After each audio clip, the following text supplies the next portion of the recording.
Good morning, students. Today we will discuss about our ongoing content that is related to the political science, and topic is the Lok Sabha election in 1977. So this was the election which occurred after the emergency.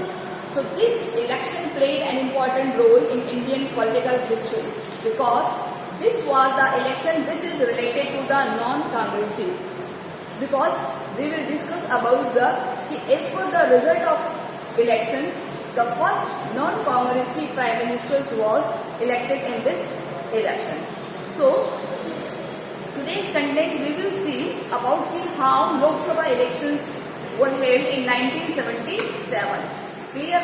Although it was not survived for a long time, because after some time it was once again situations after some times once again elections were held. But in these times we have learned more of things that is some persons those belong to the small groups, यानी कि ऐसे person जो बहुत छोटे group से belong करते हैं, they not survive to the government, वो गवर्नमेंट बनाने के लिए एलिजिबल नहीं थे. कहीं ना कहीं उनमें आपस में एक डिस्प्यूट था, कहीं ना कहीं आपस में एक उनके लिए डिस्क्रिमिनेशन था और हर कोई अपने अपने पोस्ट को सिक्योर करना चाहता था. तो उसमें एक इंटरनल कॉन्फ्लिक्ट जैसी सिचुएशंस भी क्रिएट हो गई और आफ्टर दैट हमें 1980 में फ्रेश इलेक्शंस कराने पड़े.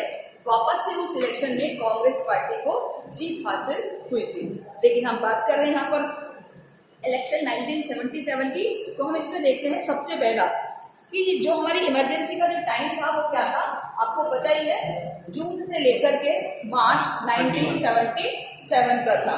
ठीक है, तो यहाँ पर बहुत सारी पॉलिटिकल पार्टीज ने अपना एक होल्ड तैयार किया था, जिसमें एक नई पॉलिटिकल पार्टी आई थी जिसका नाम था जनता पार्टी, जिसके हेड कौन थे, जयप्रकाश नारायण. Clear student? तो सबसे बड़ी पॉलिटिकल पार्टी उस टाइम अगर कोई मानी गई थी तो जनता पार्टी, जिसके हेड थे जयप्रकाश नारायण. क्लियर? अब इस पार्टी को देखिए और किस किस का साथ मिला. इस पार्टी को एक सबसे बड़ा साथ मिला था, एक पार्टी कांग्रेस से सेपरेट हुई थी जिसका नाम था Congress for democracy. Congress for democracy.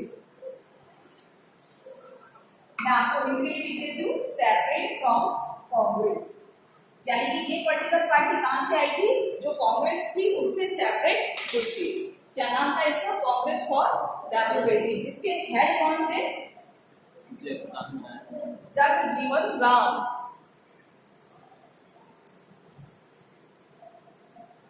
ये इनके हेड थे. आप देखिए इन्होंने क्या करा है, आपस में एक कोलैबोरेट किया है. कोलैबोरेट करना इन द सेंस एक मिलकर के अलायंस बनाया है. क्या बनाया है, अलायंस. अलायंस बनाने का मीनिंग होता है अपने ग्रुप को सिक्योर करना, क्योंकि इनका मकसद क्या था, किसके खिलाफ लड़ना, किसके खिलाफ लड़ना, कांग्रेस के खिलाफ लड़ना. तभी इन्होंने क्या करा है, एक अलायंस. क्या करा है, अलायंस. अब देखिए इन्होंने इलेक्शन के दौरान एक रेफरेंडम भी डिक्लेयर किया था. तो यहाँ हमें क्वेश्चन लिखेंगे. सबसे पहले क्वेश्चन लिखो कि why Janata party make the election 1977 was referendum. जनादेश, referendum in the sense view of people.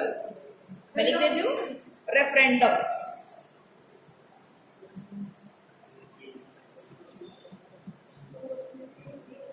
Referendum इसका मीनिंग होता है collect the view of people. ठीक है, देखिए क्वेश्चन लिखिए सबसे पहले, why did Janata party made the election of 1977. Why did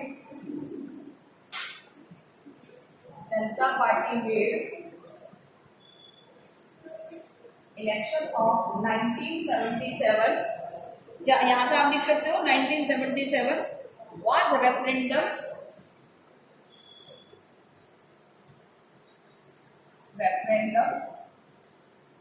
on emergency. यानी कि इमरजेंसी के बेसिस पर एक रेफरेंडम क्या तैयार किया था, किसने, जनता पार्टी ने कौन से ईयर में? अब देखिए जनता पार्टी ने अपना रेफरेंडम क्यों तैयार किया था इमरजेंसी में कि its campaign was focus on the non democratic character rule and the various excess that took place during the period. इसलिए किया था ये non democratic policies of Congress government.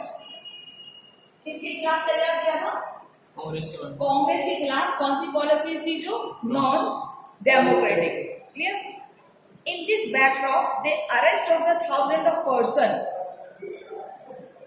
Arrest का थाउजेंड ऑफ पर्सन, बहुत सारे लोगों को अरेस्ट किया गया। क्लियर? एक और हम डाल सकते हैं द सेंसरशिप ऑफ प्रेस और public opinion was against the Congress, यानी कि सेंसरशिप जो थी वो ये चेक करती थी कि कोई भी पब्लिक किसके अगेंस्ट ना बोल सके, कांग्रेस की अगेंस्ट ना बोल सके। Jayaprakash Narayan became a popular symbol for the restoration of the democracy. So the formation of Janata Party also ensured that non-Congress votes would not be divided. So it was the evident going taught for the Congress. और इस सबसे वो क्या सिखाना चाहती थी? कांग्रेस को एक सबक सिखाना चाहती थी। तो उसने क्या करा? रेफरेंडम क्या तैयार किया? What is the meaning of referendum? Referendum collect the view of people. मतलब उन्होंने एक जनता पार्टी को होगी या मैडम से खत्म होने से पहले अब लोगों के अंदर उन्होंने ये धारणा बना दी कि जो कांग्रेस पार्टी थी ना वो सही नहीं थी, क्योंकि उसने क्या करा था? नॉन डेमोक्रेटिक पॉलिसीज को अप्लाई करना शुरू कर दिया था। लोगों के फंडामेंटल राइट्स को छीन लिए, लोगों को जबरदस्ती गिरफ्तार किया जा रहा है। आप सरकार के खिलाफ कुछ बोल ही नहीं सकते, आपके प्रेस के ऊपर कंट्रोल कर दिया है। अगर आप कुछ बोलोगे तो सेंसरशिप अगर वो पास करेगा तो ही आपका वो आगे जाएगा, नहीं तो नहीं जाएगा। तो ये सब क्या है? Non democratic activities. क्या है ये? Non democratic activity. क्योंकि डेमोक्रेसी में क्या होता है? आपको बोलने का भी अधिकार होता है, आपको कुछ भी सरकार के खिलाफ ऐसा जो सरकार सही नहीं कर रही है उसके खिलाफ बोलने का अधिकार होता है। आपके पूरे फंडामेंटल राइट्स आपके पास सिक्योर होते हैं। लेकिन क्या इमरजेंसी में ये दिए हैं आपको? नहीं दिए। तो इसलिए क्या तैयार किया उन्होंने? क्या तैयार किया है? रेफरेंडम, यानी जनता की आवाज, जनता की विचारधाराएं। जनता भी तो यही चाहती थी, परेशान थी ना, जबरदस्ती लाखों लोगों को गिरफ्तार किया। कितने लाख लोगों को गिरफ्तार किया? 11,000 कम नहीं होते, इतना बार जबरदस्ती गिरफ्तार कर लिया। किसी के तो घर में जाएगा, ये भी नहीं, जो कमाने वाला वही है उसको अरेस्ट करके पटक दिया। परिवारों में गुस्सा आएगा नहीं आएगा? तो ऐसा ही गुस्सा उस टाइम फूटा था। तभी तो कौन सी पॉलिटिकल पार्टी जीती थी? जनता पार्टी। जनता पार्टी 295 सीट से, और कांग्रेस को मिली थी 154। कांग्रेस केवल 154 सीटें किसको मिली थी? टोटल जनता पार्टी को हुई थी। टोटल वोट का 35%। जनता पार्टी का फॉर्म ईयर देखना पड़ेगा, ठीक है, कौन से ईयर में हुई है। अब देखिए कौन सी पॉलिटिकल पार्टी सबसे ज्यादा सर्वाइव होकर के आई है? जनता पार्टी। और अगर इसके अलायंस को मिलाएं, किसके साथ अलायंस किया है? कांग्रेस को। तो कितने मिले अलायंस के साथ? 330। जनता पार्टी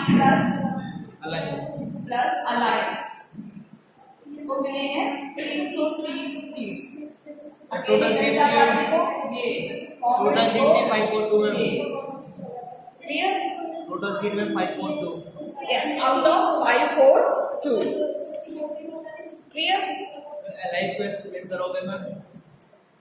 अलायंस का मीनिंग होता है ग्रुप बनाना। देखिए दो चीज होती है, अलायंस प्लस कॉलिशन। मैंने आपको शायद 10th में बताया, 11th में बताया था। दो चीजें होती हैं, अलायंस प्लस कॉलिशन। अलायंस होता है इलेक्शन से पहले, कॉलिशन होता है इलेक्शन के बाद। जैसे मुझे इलेक्शन लड़ना है, मुझे लग रहा है कि मैं अकेली नहीं जीत पाऊंगी, तो इलेक्शन से पहले मैंने आप दोनों के साथ क्या कर लिया? गठबंधन कर लिया। तो वो क्या कहलाएगा? अलायंस। ठीक है, अब जो भी सीट्स होगी वो हमारी जुड़ जाएगी एक, ठीक है। और कॉलिशन कि अगर मेरे को मेजोरिटी नहीं मिली है ना, तो मैं फिर आप दोनों से हाथ मिला लूंगी, तो फिर क्या मिलेगा, तो फिर क्या बन जाएगा वो कॉलिशन, ठीक है। तो ये चीज आपको याद रखना है, अलाइंस और कॉलिशन क्या होता है। अब हम बात करेंगे कि कांग्रेस कौन कौन से एरिया से हारी है और कौन कौन से एरिया से जीती है। तो सबसे पहले अगर हम बात करें कि नॉर्थ इंडिया मैसिव कंट्रोल हुआ अगेंस्ट द कांग्रेस, जिसमें बिहार, यूपी, दिल्ली, हरियाणा, पंजाब, कौन कौन से स्टेट दिए हुए हैं, आप ये नोट डाउन करते रहिए, ये सारी चीजें इंपॉर्टेंट है। कौन से एरिया से कांग्रेस नहीं जीती और कौन से एरिया से जीती है। तो सबसे पहले हम बात करेंगे कांग्रेस लूज योर सीट्स। सबसे पहले हम बात करें तो नॉर्थ इंडिया, कौन कौन से स्टेट लिए, वन बाय वन बोलो। दिल्ली, बिहार, यूपी, हरियाणा और पंजाब। और 1 सीट फ्रॉम राजस्थान, और राजस्थान से कितनी सीट मिली, ओनली 1। मध्य प्रदेश और एमपी से भी 1। ठीक है। जो आपके स्टेट्स के नेम दिए हुए हैं वो आप पढ़िए, कौन कौन से स्टेट्स दिए हुए हैं। और इंदिरा गांधी डिफीटेड फ्रॉम रायबरेली और संजय गांधी फ्रॉम अमेठी। अब देखिए, लिसन, रायबरेली कौन सा प्लेस है जहां से कौन लड़ा था, इंदिरा गांधी। और अमेठी, ये दोनों कांग्रेस के क्षेत्र हैं, यहाँ से कौन लड़ा, संजय गांधी। दोनों ही हारे जीते हर सन संजय गांधी फ्रॉम अमेठी, दोनों ही डिफीट हो गए हैं, यानी जबकि वो उनका गढ़ माना जाता है, कांग्रेस का गढ़ माना जाता है ये। तो ये वो एरियाज हैं। नॉर्थ इंडिया वाला इसमें गुजरात दिया है, इसमें मैप में गुजरात है। अभी आप अपने बुक के देखो, वैसे गुजरात भी आएगा, तो गुजरात से भी हार गई थी, ठीक है।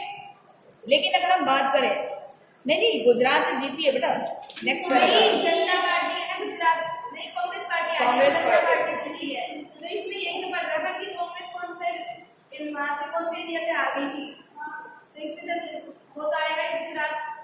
हाँ, गुजरात डार्क हो रहा है, गुजरात का नाम नहीं दिया हुआ, लेकिन गुजरात इसमें दिया हुआ है Maharashtra, Gujarat, Orissa virtually swept through the southern states, ठीक है। यानी इनको यहाँ पर बहुत ज्यादा बहुमत सीट्स नहीं मिली है। मैम एक चीज एक्सप्लेन कर दो मैम मेरे को, बोलो। पहले भी ये वाला कॉन्टेक्ट कनेक्ट कर ले वाला ना। अब हम बात करते हैं कि मैप के अकॉर्डिंग रिजल्ट ऑफ इलेक्शन है, तो हम देखेंगे कि Congress loss election all over the country, it retained many seats in Maharashtra, Gujarat, Orissa and virtually swept through the southern states. एक हो गया नॉर्थ इंडिया। अब हम बात करेंगे साउथ की, सदर्न इंडिया। अब देखिए, साउथ इंडिया में कांग्रेस ने अपनी जीत को बरकरार रखा है, इसके कुछ रीजंस हैं। तो यहाँ हम क्वेश्चन लिखेंगे कि why the Congress party won seats in southern India, what was the reason Congress party won the seats from south India. क्योंकि बहुत सारे मेंबर मद्रास के थे उन्होंने, जिन्होंने पार्टी ज्वाइन करा था। Reasons for Congress Party won the seats in Southern India in election 1977. तो सबसे पहले अगर हम बात करें कि जो इफेक्ट था, इम्पैक्ट ऑफ इमरजेंसी, यानी कि जो इमरजेंसी का इफेक्ट था वो क्या था, was not felt equally, was not felt equally, यानी कि हर जगह के लोगों ने उसको अलग अलग तरीके से महसूस किया। अगर हम बात करें साउथ के लोगों की, तो साउथ के लोगों को इतना कोई फर्क नहीं पड़ा, क्योंकि रीजन भी यही था, क्योंकि ज्यादातर लीडर्स कांग्रेस में कहाँ के थे उस टाइम, साउथ के थे। नेक्स्ट अगर हम बात करें, it force the relocation and displacement and force to the sterilization. Sterilization सबसे ज्यादा कहां पर यूज किया गया था, नॉर्थ इंडिया में। ठीक है, तो हम यहाँ लिख सकते हैं the use of much sterilization in north India, यानी कि स्टेरिलाइजेशन से किसको सबसे ज्यादा परेशान किया गया? नॉर्थ इंडिया को। साउथ इंडिया के लोगों को परेशान नहीं किया गया, तो इससे साउथ इंडिया के वोट कहाँ गए सारे? किसके पास गए? कांग्रेस के पास गए। ठीक है, इसीलिए उन्हीं को क्या किया गया? रिलोकेट किया गया, डिस्प्लेसमेंट किया गया। ठीक है, थर्ड अगर हम बात करें तो middle class of north India were move away from the Congress.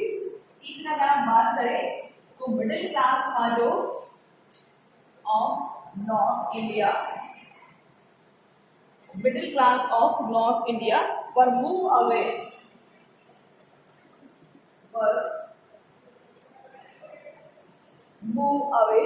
From Congress.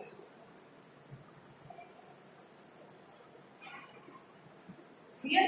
जो मिडिल क्लास था उन्होंने कांग्रेस से अपने मिडिल क्लास कांग्रेस को से अपने आप को अलग कर लिया था, बेसिकली कहाँ के? नॉर्थ इंडिया के। तो इमरजेंसी का सबसे ज्यादा इफेक्ट कौन से एरिया पर पड़ा है?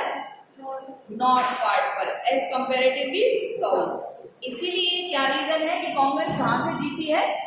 साउथ से, नॉर्थ से नहीं। क्लियर?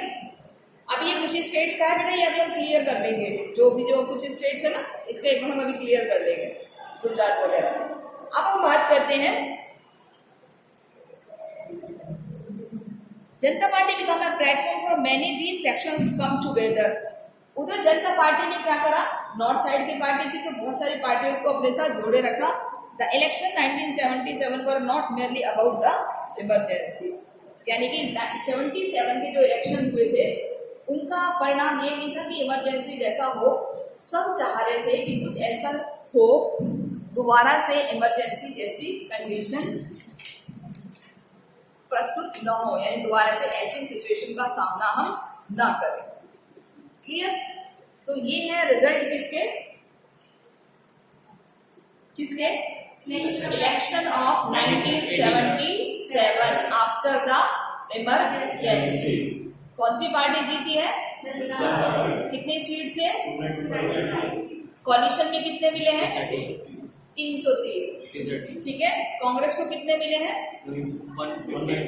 154। टोटल वोट्स का 35%। क्लियर? कौन सी पॉलिटिकल पार्टी है जिसने कोalition किया है जनता पार्टी के साथ? Congress for democracy. इसके हेड कौन थे? बाबू जगजीवन राम।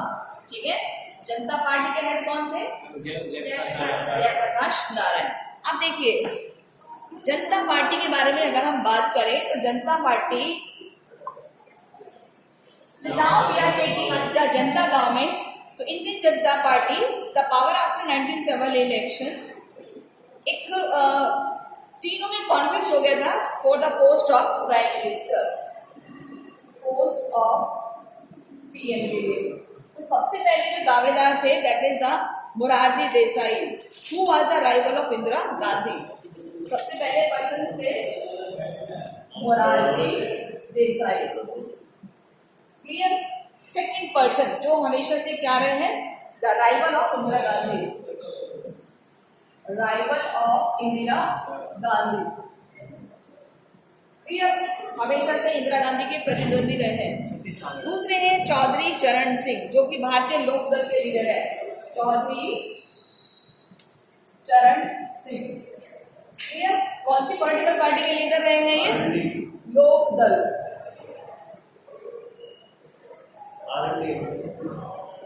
ठीक है, जो कि एक फार्मर थे, लीडर रहे हैं कहां से? यूपी से। और आपको पता है फार्मिंग के लिए इन्होंने काफी सारे मूवमेंट्स में भी पार्टिसिपेट किया है, यूपी से बिलोंग करते हैं। तो ये आपसे कुछ क्वेश्चन पूछे जा सकते हैं, तो हर पॉइंट माइंड में रखिए। और एक और है बाबू जगजीवन राम, जगजीवन राम। और आपको पता ही ये कौन सी पॉलिटिकल पार्टी से थे? ठीक है, अभी हमने बात करा है कौन सी पॉलिटिकल पार्टी? नहीं, कांग्रेस फॉर डेमोक्रेसी। क्लियर? तो इन तीनों में एक टक्कर थी, इन तीनों में इन तीनों में कौन सी पोस्ट के लिए? Prime Minister। जयप्रकाश नारायण जी थे। किसमें? इसमें जयप्रकाश नारायण थे मैम, ये जगजीवन नीति मैम। जगजीवन जी थे और ये चरण So all three participants have a stiff competition for the post of Prime Minister, and after that the rivals between them till the end. So Morarji Desai became the Prime Minister but did not bring power struggle within the party to end.